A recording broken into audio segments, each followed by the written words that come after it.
Yon, good day, magandang araw. May project nga pala tayong gagawin ngayon. Metal rock o estante. Tara, samahan mo ko. Request nga pala to ni electrician o ni kuryente sa barko. Ang una nating ginawa dyan, nagsukat, syempre. At putol. Puro putol muna ako dyan para mas mabilis tayo. Pagkatapos natin magputol, ifo 45 degree natin yan. Syempre, i-squaling natin yan para tuwid na tuwid. Yon. Bale, ang sukat na ginawa natin dyan ay 4 feet yung lapad niya at ang tangkad niya ay 6 feet.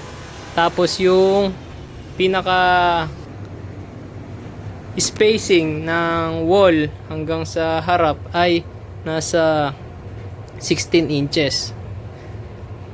Tapos ngayon, gumagawa tayo ng pinaka guide natin. Ito yung pinaka masela na parte, yung umpisa. Kailangan maganda yung pagkakaeskwala natin dyan at maganda rin yung ating sukat dyan kasi dyan tayo susunod. Ayan yung magiging guide natin sa mga framing na ating gagawin. Kagaya nyan, para hindi na tayo sukat ng sukat, hindi na tayo eskwala ng eskwala, yung pinakababa na yung ating susundan. Pero minsan, may mga sumusobra kaya kailangan natin magputol. Yun, puro lang muna tayo tack weld dyan. Ayan, pagkatapos nating ma-tack weld, puputol naman tayo ngayon ng flat bar. Yung division niya magiging tatlo. Tatlo yung sasalo ng plywood sa bandang gitna. Tatlo yung ilalagay natin dyan. Pagkatapos niyan, syempre may mga paling na bakal kailangan nating ituwid. Ngayon, hinati ko sa gitna yan. Tapos yung gitna, hinati ko ulit sa gitna. E di, tatlo na yung lalabas dyan. Yan. Pagka putol natin, tack weld ulit tayo. Puro lang muna tayo tack weld. Sa huli na yung full weld para isang initan na lang. Kasi mahirap din naman pag nababad ka sa init. Maluluto ka dyan. Yan. Ngayon na, tack weld na natin. Ngayon, iaharap na lang natin yan. Ito, tingnan nyo yung diskarte na gagawin natin. Ngayon, ayan, nakatutok na yan. Ano? Pagkatapos nyan, itututok lang natin yung flat bar. Tapos sa kabilang side ay iiskwalahin lang natin yan. Yan. Para hindi na tayo magsukat ng magsukat. Kasi medyo matagal kapag sukat ka ng sukat. Bale, mga 5 araw ko nga pala natapos yan. Pero hindi naman kasi ako nakatutok dyan nun. Minsan kasi may mga pupunta sa atin, yung mga kubyerta, minsan sila second engineer, sila third engineer, papatulong sa atin, papa-assist. Kaya medyo tumagal yan. Pero kung tututukan mo yan, mga 3 araw lang yan. Kasama na pintura dyan, pati finishing, lahat. Yan. Ngayon naman, nagpo-full weld na tayo. Yan. Pagka full weld nyan, syempre, yung ano naman ang ikakabit natin dyan, yung pinaka paa.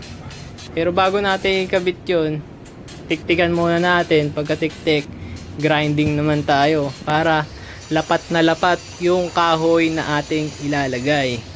Kung mapapansin nyo sa mga video natin na mga ina-upload, sa mga welder dyan na fabricator, madadali lang talaga yung mga project natin dito. Ang medyo mga may hirap lang naman kapag hindi mo talaga alam yung ginagawa mo. Yun. Kasi, tsaka isa pa, LNG na tanker yung ating nasakyan ngayon. Kaya, kapag may kargada yung ating barko, bawal tayong mag-welding sa labas. Kaya, dito lang tayo sa loob ng workshop. Kaya, kung ano lang makakita ng mga bossing natin, ayun lang gagawin natin. Yan.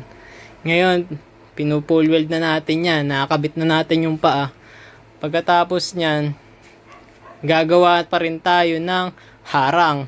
Kasi, syempre, kapag umaalon sa barko, magkakandahulog yung mga gamit dyan. Kailangan, yung mismong estante, nakakabit yan sa wall o sa kung saan man na medyo matibay na part. Yan, ito sinasabi ko na magiging harang niya. Yan, naglagay lang tayo ng angle bar din. Pinutol natin yung angle bar na yung kabilang side niya. At ito na, syempre, Pagka-welding natin, pagkatapos niyan, pintura.